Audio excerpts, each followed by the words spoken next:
With just 2 laps to go at Texas Motor Speedway, Kyle Busch made a decision that could cost him everything. At 180 miles per hour, he turned his car hard right and slammed his former driver, John Hunter Nemechek, into the outside wall. And the fallout? It's just getting started. This wasn't a normal racing incident that happens every weekend in NASCAR. These two have history that runs deep, with Nemechek having driven for Kyle's truck team, winning races and building his career under Busch's guidance. Social media exploded immediately after the incident, with accusations flying, data being analyzed, and anger pouring in from all sides. NASCAR launched a review of the incident, and many wondered if a suspension could be coming for one of the sport's biggest names. We're going to show you exactly what happened, lap by lap, breaking down every moment of contact and every decision made in those crucial final laps. You'll hear both drivers' versions of events, straight from their own words and social media posts. We'll compare this incident to other suspensions NASCAR has handed out in recent years, including penalties against Bubba Wallace, Chase Elliott, Austin Cindric, and Ryan Preece. And we'll explain why this might be the worst moment of Kyle Busch's already struggling season, and what it means for his future in the sport. Before we get to the wreck, you need to understand where Kyle Busch was coming into this race, because it makes what happened even more frustrating for everyone involved. Kyle Busch is having one of the worst seasons of his career, a statement that would have seemed impossible just a few years ago for a driver with 2 Cup Series championships. Ranked 27th in points heading into Texas, Busch was in unfamiliar territory, fighting just to stay relevant in the playoff picture. He hasn't won a Cup Series race since June 2023, a drought that has stretched over a year and weighs heavily on a driver who built his reputation on winning consistently. In a contract year with Childress Racing, his future is uncertain, and every race carries added pressure to prove he's still the elite driver teams should be willing to pay top dollar for. Just days before Texas, RCR made a major move that caught many in the garage by surprise. Jim Pullman was replaced as crew chief after only 10 races calling the shots for the number 8 car. Andy Street took over as crew chief, and the Texas race was Street's first race calling the shots for Kyle Busch. This kind of mid-season crew chief change is always a gamble, but it also represented a fresh start and a chance to turn things around. For most of the day at Texas, things were actually going well for the new pairing. The car was running 8th, 9th, 10th, maintaining solid positioning throughout the race and showing speed that had been missing in previous weeks. They made adjustments throughout the race, fine-tuning the car to handle better as conditions changed and the track evolved. A late caution gave them a chance to pit for fresh tires, setting up perfectly for a strong finish. Kyle was charging on the final restart, making up positions and looking like he might actually salvage his season with a much-needed top 10 finish. In his post-race interview, Andy Street provided some insight into how the race had been going. "We had a good car to start, got a little tight in stages 1 and 2, but freed it up for stage 3. Street said he wasn't sure what happened off turn 2 and needed to review the SMT data to understand what went wrong. Everything was lining up for Kyle Busch to salvage his season with a top 10 finish that would have been a huge momentum builder with his new crew chief. And then, with 2 laps to go, it all went sideways, literally. Lap 266 of 267. 2 laps to go. Kyle Busch and John Hunter Nemechek were running side by side, not for the win, not even for a top 10, they were battling for 12th or 13th place. And that's what makes what happened next so controversial, because the stakes weren't high enough to justify the risk both drivers were about to take. Coming off turn 2 onto the backstretch, Busch thought he had cleared Nemechek and started coming down the track to take his preferred racing line. Problem: he wasn't fully clear of Nemechek's car. The 2 cars made contact, and both got shoved into the outside wall with significant force. Both drivers kept going after this initial contact, their cars damaged but still drivable, and this could have been written off as a racing deal, the kind of contact that happens when 2 competitors are fighting hard for position. As they entered turn 3, Kyle Busch's car suddenly turned hard right in a move that shocked everyone watching. He door-slammed Nemechek at nearly 180 miles per hour, sending the number 42 car up the banking with nowhere to go. Nemechek got destroyed on the right side of his car, the impact so severe that sheet metal crumpled and suspension components bent beyond repair. The hit was so hard that Nemechek had to limp to pit road, his race effectively over despite being so close to the finish. The race finished under green, meaning there would be no caution to bunch the field back up or give damaged cars a chance to catch up. On Nemechek's radio, you could hear his immediate reaction. Why did he do that? You could hear the confusion and frustration in his voice, the genuine bewilderment of a driver who couldn't understand why contact that seemed resolved would suddenly escalate. When the checkered flag fell, the results told the story of 2 promising days completely ruined. Kyle Busch finished 20th, dead last on the lead lap, gaining almost nothing in points when he desperately needed every position. John Hunter Nemechek finished 21st, 1 lap down, his best run of the season destroyed in an instant. A promising day for both drivers completely ruined, and now the question everyone was asking needed an answer: was it intentional? Or did Kyle's car break after the first contact? Let's look at what both drivers had to say. Kyle Busch didn't talk to the media in person after the race, avoiding the traditional post-race interviews where drivers typically explain controversial incidents. He gave a brief, generic statement to his team, acknowledging the contact but not providing details. But then he went to social media, and that's where the real story began. Kyle Busch posted screenshots and video of SMT data. The NASCAR provided telemetry that tracks every car's position, speed, and movement on the track. His caption read, "I did not start this." The 42 apparently doesn't know where the RS of his car is and where he is in relation to the outside wall. There was 2 foot outside him and I was judging my left side tires to the hash marks. Always know who you're racing beside. Busch's post made his position crystal clear. He believed Nemechek didn't know where his car was positioned on the track.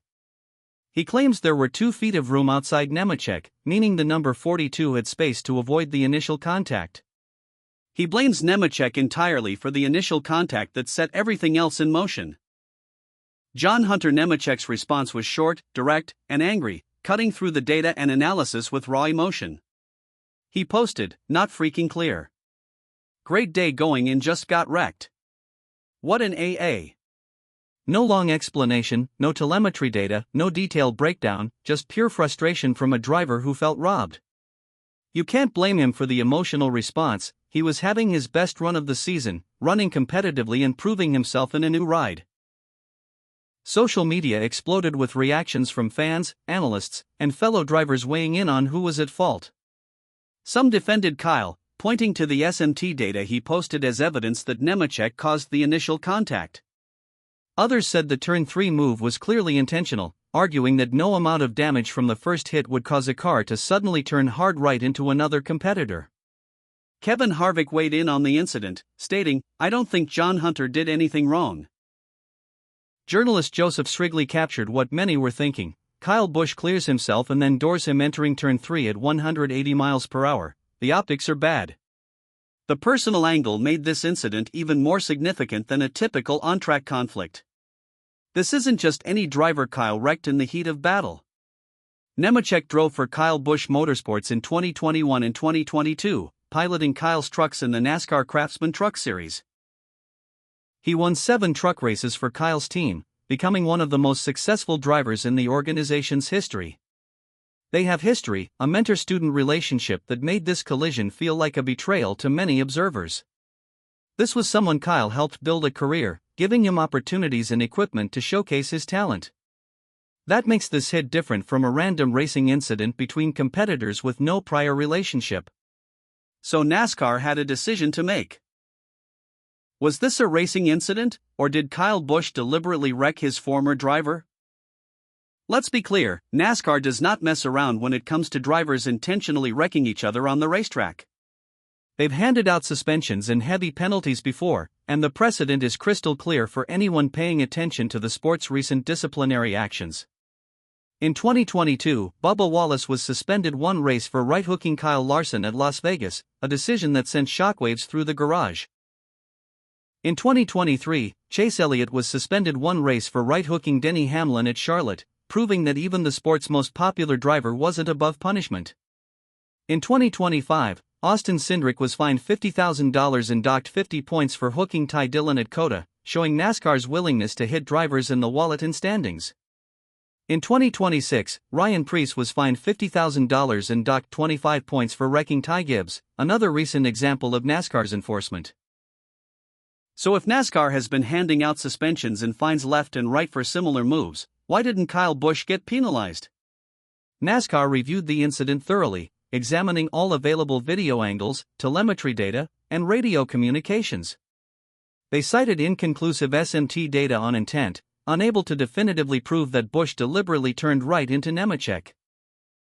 Kyle's spotter said the right front was bent in all the way after the first contact, providing a potential mechanical explanation for the second hit. There was no threatening radio communication from Busch before the incident, unlike Preece's case where premeditated intent was clear from his words. NASCAR officials met with both drivers to hear their versions of events before making a final determination. Kyle Busch received a warning, but no suspension, no fine, and no points penalty. Fan reaction to the decision was swift and overwhelmingly negative from a large portion of the NASCAR community.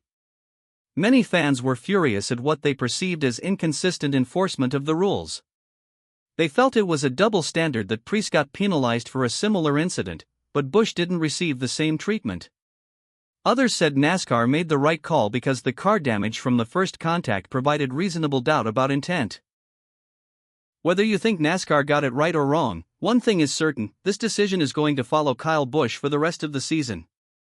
Let's talk about what this really cost Kyle Busch, because it's more than just a bad finish that shows up as a number in the record books. Kyle was on track for a top 10 finish, maybe even top 8 based on his position and speed in the closing laps. That would have been huge for a driver ranked 27th in points, desperately needing every position to climb back toward respectability. Instead, he finished 20th and gained almost nothing from a race where he had competitive speed. His first race with new crew chief Andy Street was wasted, squandering an opportunity to build momentum and confidence with a new partnership. The momentum they were building throughout the race, making adjustments and improving the car, completely gone in one moment of poor judgment. Kyle is in a contract year, making every race crucial to proving his value to current and potential future employers. No wins since June 2023 puts enormous pressure on a driver trying to negotiate his next deal in the sport. His future with RCR is uncertain, with rumors swirling about whether the team will bring him back or look for younger, cheaper options. Moments like this don't help when you're trying to prove your value to team owners and sponsors making decisions about millions of dollars. Beyond the immediate racing consequences, there's relationship damage that's harder to quantify but equally important. Burning a bridge with a former driver you mentored sends a message throughout the garage.